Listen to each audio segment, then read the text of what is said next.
the Lord of sea and sky. I have heard my people cry, all who dwell in dark and sin, my hand will save.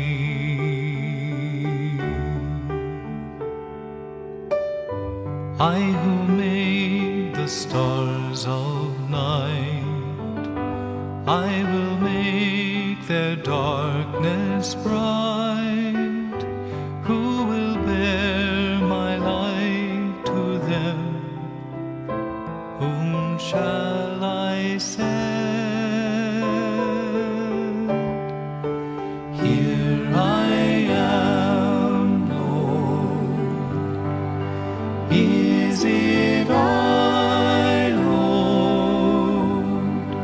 I have heard you calling in the night. I will go, Lord, if you lead me. I will hold your people in my heart.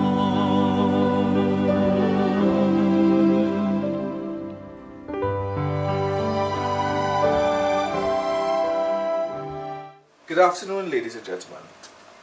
This is the first episode of the Democratic Party of Trinidad and Tobago conversation with the people of Trinidad and Tobago. We are hoping over the next 6 to 8 weeks to share with you the vision that we have for Trinidad and Tobago, to share with you, to have a conversation with you, and to explain to you why at this time in our history, why at this time in the history of Trinidad and Tobago, it is important for us to look beyond the two major political parties. Question you may ask, why don't we align ourselves with some other party, with one of the major groups? Doesn't it make sense? But what's the point of doing that if we cannot solve the problems that all of us experience in Trinidad and Tobago? The Democratic Party, first of all, wants to share our vision. If you agree with our vision, if you agree that this is where our nation ought to be, then join with us. Join with us and let's transform Trinidad and Tobago. Let's make this place a better place for us and for our generations to come. Let's start having that discussion now. Ladies and gentlemen, first of all, we need to talk about the Democratic Party of Trinidad and Tobago. This is not a pickup party. This is not something that suddenly emerged for the 2015 election. The Democratic Party in 2001 started with a group of concerned citizens who sat down and decided on a better way for the governance of Trinidad and Tobago. For over a year, these individuals sat down, spoke to the people, went all over Trinidad and Tobago, and worked out what we call our vision document.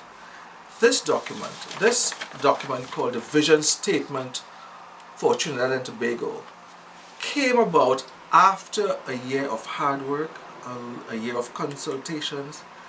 And so what we did then is, after getting this document together, we formed a website. At that time it was the DPTT.org, and we published this document and had it available to the public so that people can decide on what is this the vision to take us forward. We in 2002 contested the general election. It was our intention then to contest all 36 seats, I think it was at that time. However, we were only able to contest 10 seats. History would now show that we were not successful.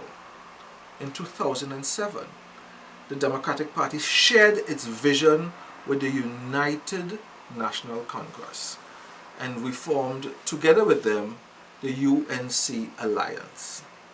This was a party with the UNC, the Democratic Party of Trinidad and Tobago, the NAR, ESTT, and some other organizations. Again, we were not successful. But what was critical is that we introduced to this country this whole concept of working together with a shared vision. What could we do together for our country? And that is what happened in 2007. In 2010, as the political leader of the Democratic Party, was one of the very first speakers in what the UNC at that time called a United Voice campaign. It was a campaign in San Fernando, in Chaguanas, where we came about and we were forming this alliance that turned out to be the People's Partnership. And I was one of the very first speakers at that Voice of the People rally. Shortly after that, of course, the People's Partnership was formed and the Democratic Party was not invited to be part of that. For whatever reason, we don't know, but what we do know is that the vision that we had for Trinidad and Tobago continued. It continued then, and over the last 4 years, I want to publicly say that I have been grateful and thankful to the present Prime Minister of Trinidad and Tobago for giving me the opportunity to serve as the chairman of the Statutory Authorities Service Commission.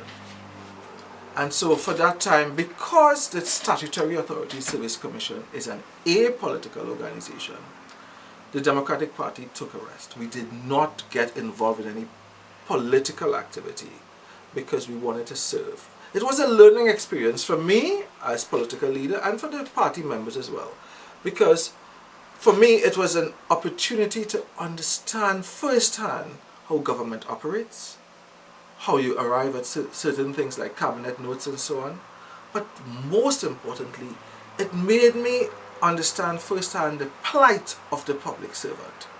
I understood that for public servants from early in the morning, some of them would leave their homes at 4 a.m. to arrive at the office to perform their work from 8 to 4.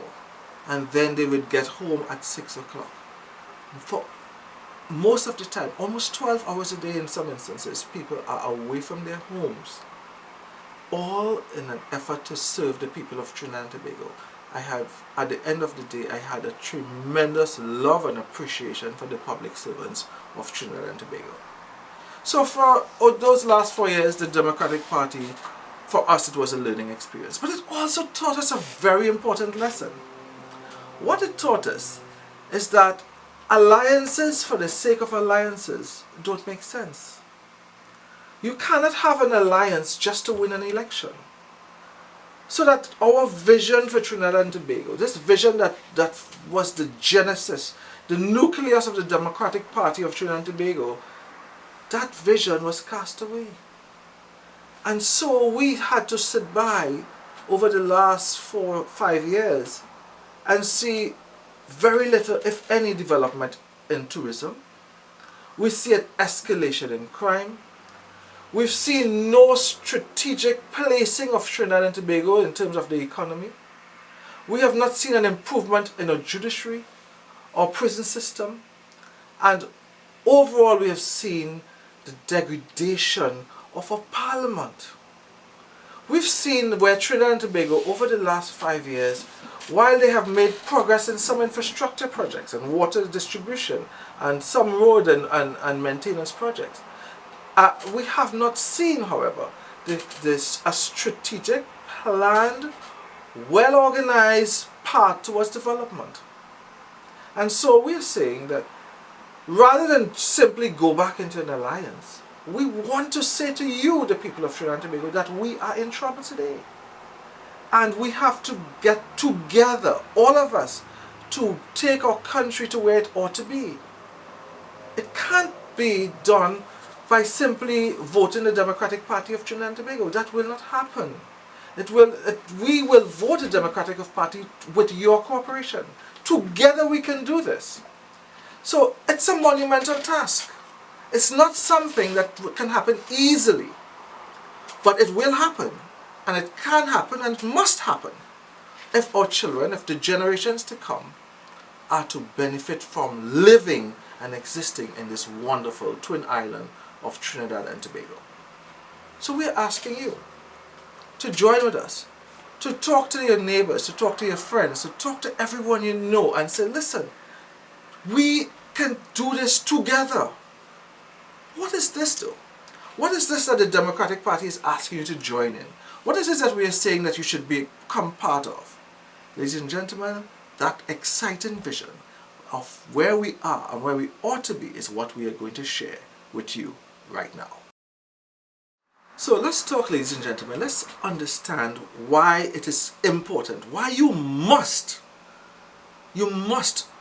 take the Democratic Party's vision into your home and to your family and share it. Why you must do this. This is not an option that you can simply dismiss.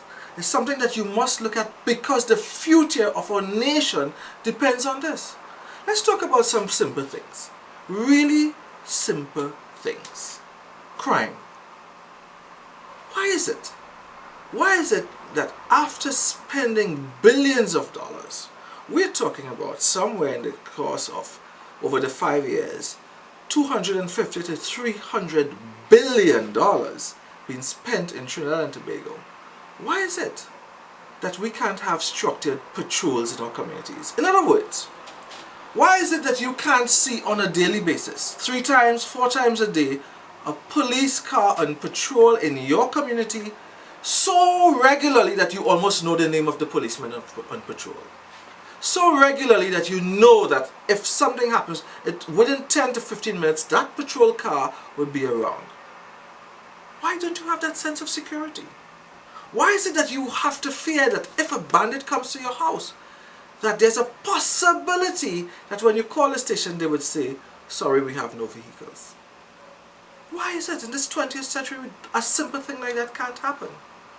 I am saying to you, it cannot happen and it will not happen unless you seriously decide to look at the vision that we have for Trinidad and Tobago, and unless you commit to be part of that growth and development of our nation. And the only party, the only political party that is committed to ensuring that there are regular police patrols in every community in Trinidad and Tobago is the Democratic Party of Trinidad and Tobago. And we're saying that it not only will happen, but it must happen if we have to feel safe again. Why is it, ladies and gentlemen, that these simple things can't happen? Why is it in a modern day where you have GPS technology that someone sitting in a room can't be monitoring cars on patrol and say, well, we have 3 cars in that area or 2 cars in that area when the call comes in? Because they simply have to look at it on a screen. It's not difficult. But I'll tell you why it can't happen. It can't happen now, and it doesn't happen now because they don't have the political will to do it. The political will is elsewhere. We're saying that this is one of the things that must happen. I want to tell you something else, another simple thing that must happen and will happen with the Democratic Party of Trinidad and Tobago.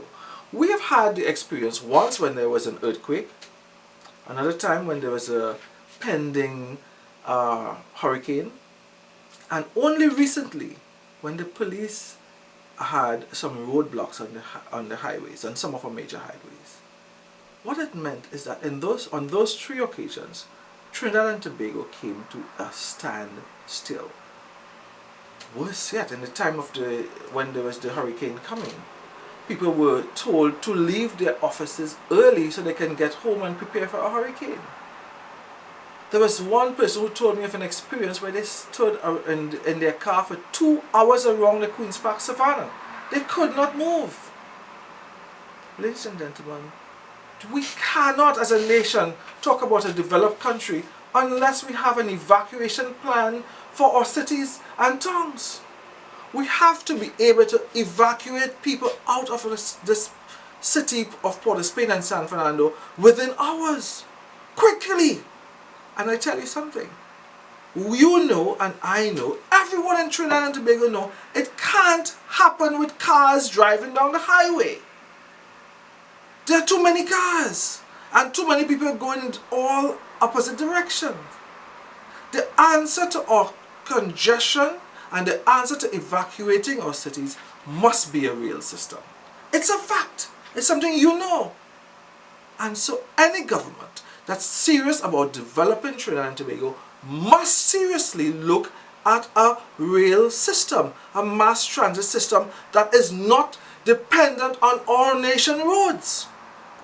And so we are saying to you that within 18 months, not 5 years, within 18 months, we will have a rail system from Port of Spain to San Fernando and from Port of Spain to Arima.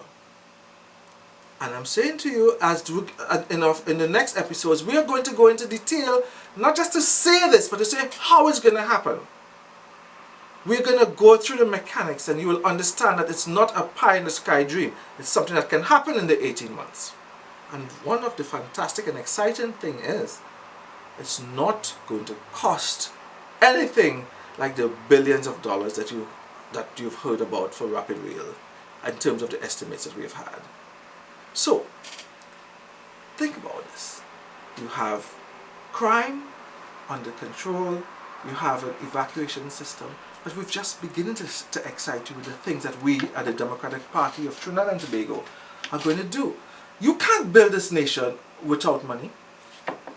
And so with the declining demand for oil and gas because of new technology, and with the supply being, you have excessive supply in oil and gas, you know that over the last year the price have gone down by almost 50%, which means that Trinidad and Tobago, who is dependent on oil and gas, will be suffering a loss of income. So the economy of Trinidad and Tobago has to be paramount in the vision for Trinidad and Tobago. How do you fill that gap? How do you, on the long term, increase the amount of money that you have coming into Trinidad and Tobago? And the Democratic Party, over the next few weeks, will be going into detail. But what we are saying initially, that we will increase the level and the quality of our tourism, and we'll talk at length about the whole plan for tourism. And I'll tell you something, it's an exciting plan for tourism, because what it would mean is that Trinidad and Tobago would become not only one of the #1 ecotourism places in the world, but when we tell you of our plan for Carnival, and we tell you of our plan for all those Carnival related shows, and how it's going to be marketed, when we tell you of our plan for the steel pan, and how you're going to have a modern pan factory, and how you're going to export all of these things, you're going to understand that this is not a pie-in-the-sky dream, but it's a vision that's going to take Trinidad and Tobago forward. When we tell you, for example, that through our input in agriculture, we will not only seek to become self-sufficient in a lot of the main staple foods, but to also export food. I'll give you an example that you will hear further as we go along. Each day when people drive along the Sir Solomon Hoshoy Highway, and you look on the left and you look on the right, you see the abandoned Caroni Plain, where once they had all these sugarcane fields. Now what do you see there? Nothing but grass. Ladies and gentlemen, anyone with common sense would know that if you put animals on these vast expanse of land, the animals will eat the grass. And we can, over a very short period of time, have enough beef, enough goat meat to satisfy the local market and perhaps export. But you can't tackle agriculture by simply giving acreage of lands to different people and say, you plant whatever you want. Agriculture has to be structured, agriculture has to be well planned, and you have to look at how do you market what you produce. Because Trinidad and Tobago is a very small place. It's only 1.3 or 1.2 to 1.3 million people. So whenever you produce something, you want to also produce for export. And when we talk about producing for export, we're talking about earning additional money for Trinidad and Tobago.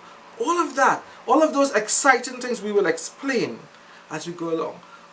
And what I want to whet your appetite with in closing this afternoon is how do we restructure the governance of Trinidad and Tobago so that you don't have corruption and this sort of nepotism and cronyism that exists today. And one of the things that the Democratic Party will be explaining as we go along just before the election would be a whole vision for local government.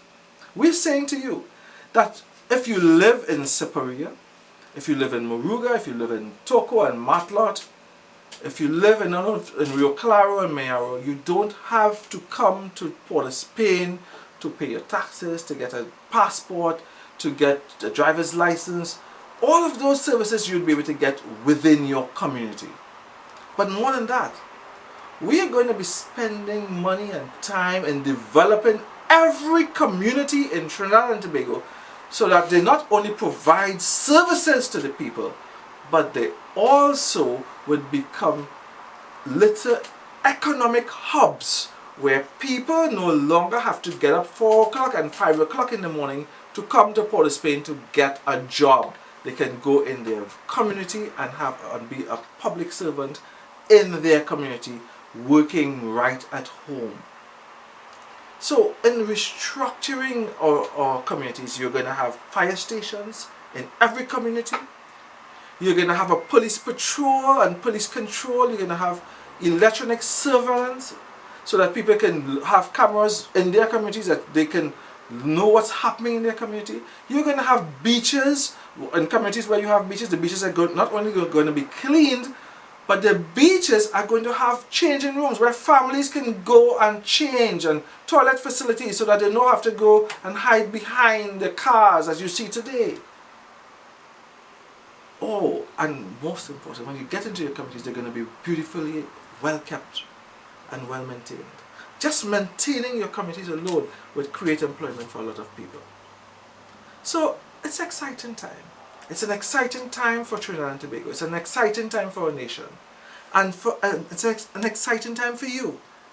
This is only the first episode that we are going to be on air on Monday, Wednesday, and Friday on Gaia the TV. And I'm going to be telling you in the next episode why we have taken this path and we're not up and down the streets trying to get crowds in small meetings. We're going to explain to you why you should be excited, why you should share.